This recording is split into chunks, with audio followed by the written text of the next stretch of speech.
రాష్ట్రంలో విద్యుత్ వాహనాల వినియోగం గణనీయంగా పెరుగుతోంది. 2-వీలర్, 3-వీలర్ కార్లతో పాటు బస్సుల విక్రయాలు పెరిగాయి. గ్రీన్ ఎనర్జీ, పర్యావరణ పరిరక్షణకు కంకణం కట్టుకున్న సీఎం చంద్రబాబు ఆలోచనలకు అనుగుణంగా అధికారులు ఈవీలను ప్రోత్సహిస్తున్నారు. మెప్మా ద్వారా మహిళలకు రాయితీపై ఈవీ వాహనాలు అందిస్తున్నారు. ఆటో వాలాలు సైతం ఈవీల వైపు మొగ్గు చూపుతున్నారు.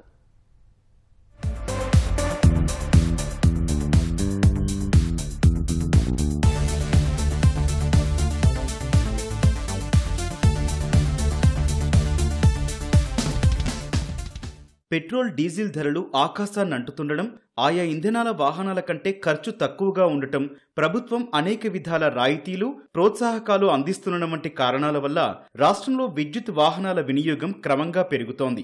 ఈవీ ఛార్జింగ్ స్టేషన్లు కూడా హైవేలలో అందుబాటులోకి వచ్చాక వీటి కొనుగోలుకు ఎక్కువగా మొగ్గు చూపుతున్నారు.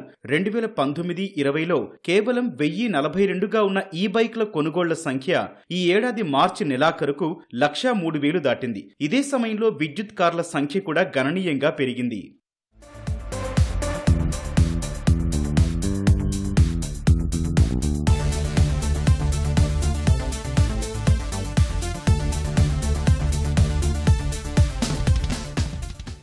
విద్యుత్ వాహనాలు వచ్చిన మొదట్లో వాటిలో టెక్నాలజీ అంతగా ఉండేది కాదు. ఇప్పుడు జనం దృష్టిని ఆకర్షించేలా వాటి డిజైన్ల విషయంలో కంపెనీలు ప్రత్యేక శ్రద్ధ వహిస్తున్నాయి.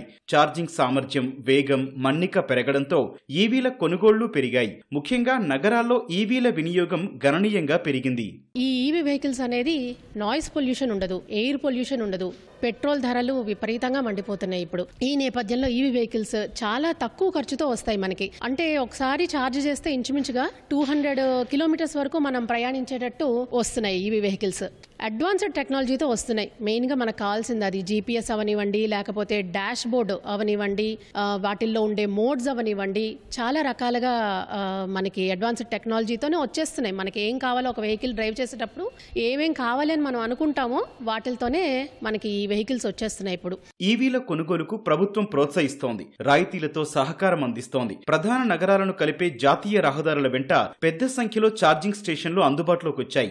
విజయవాడ పరిధిలోనే 20కి పైగా ఛార్జింగ్ స్టేషన్లున్నాయి. ఈ బైక్లకు అవసరమైన ఛార్జింగ్ స్టేషన్లు ఇంకా అందుబాటులోకి రాలేదు. రద్దీ కూడళ్లు, షాపింగ్ మాల్స్ వద్ద ఈ ఫాస్ట్ ఛార్జింగ్ స్టేషన్లు అందుబాటులోకి వస్తే ఉపయోగకరంగా ఉంటుందని వాహనదారులు అంటున్నారు.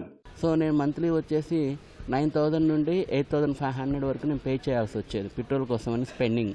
అయితే ఇప్పుడు ఈవీ తీసుకున్న తర్వాత నాకయ్యేది కరెంటు ఖర్చు నెలకు వచ్చేసి 500 నుండి మహా అయితే 600 రూపాయల లోపండి. నాకు 8,000 అనేది మిగులుతుంది పర్ మంత్ వచ్చేసి. నైట్ టైం ఛార్జింగ్ చేస్తే పొద్దున నేను 100 to 130 కిలోమీటర్స్ వెళ్ళవచ్చు. నాకు 2 days వస్తుంది ఒకసారి ఛార్జింగ్ పెడితే. ఇప్పుడు ఇంకా అప్డేట్ చేసి కొద్దిగా లాంగ్ వెళ్ళడానికి ఏమైనా బయట ఛార్జింగ్ వస్తుంటే చక్కగా హ్యాపీగా తీసుకోవచ్చు. అలా ప్రైవేట్ చేస్తే నెక్స్ట్ పెట్రోల్ బంకుల్లోకి వస్తే మొత్తం అంతా దీనికి కన్వర్ట్ అవ్వడానికి చాలా బాగుంటుందని చేయాలని కూడా కోరుకుంటున్నాను. రాష్ట్రంలో 2030 నాటికి 5,000కు పైగా పబ్లిక్ ఛార్జింగ్ స్టేషన్ల ఏర్పాటును ప్రభుత్వం లక్ష్యంగా నిర్దేశించుకుంది.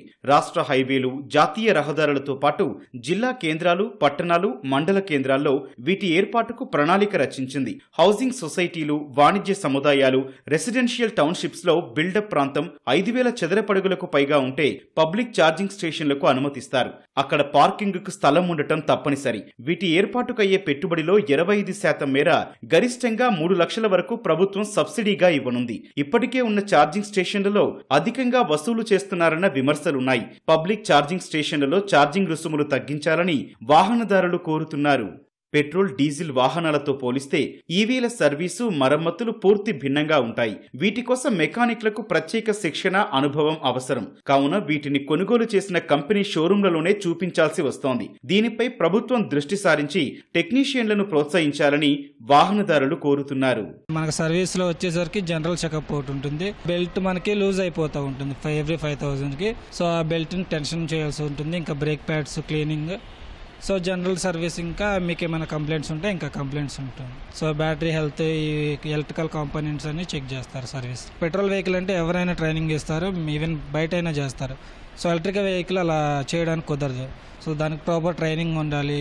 కొంచెం తప్పు వచ్చినా మిస్ మ్యాచ్ అయినా డిఫరెంట్ అయిపోతుంది వెహికల్. అటు ఈ ఆటోల వినియోగము క్రమంగా పెరుగుతోంది. ప్యాసింజర్లతో పాటు సరకు రవాణాకు వినియోగిస్తున్నారు. రాష్ట్ర ప్రభుత్వం తాజాగా ఈ బైక్లు, ఈ ఆటోలను రాయితీ కింద మెప్మా ద్వారా డ్వాక్రా మహిళలకు అందిస్తోంది. ఇలాంటి కార్యక్రమాలను మరింతగా ప్రోత్సహించాలని ఈవీ విక్రేతలు సూచిస్తున్నారు.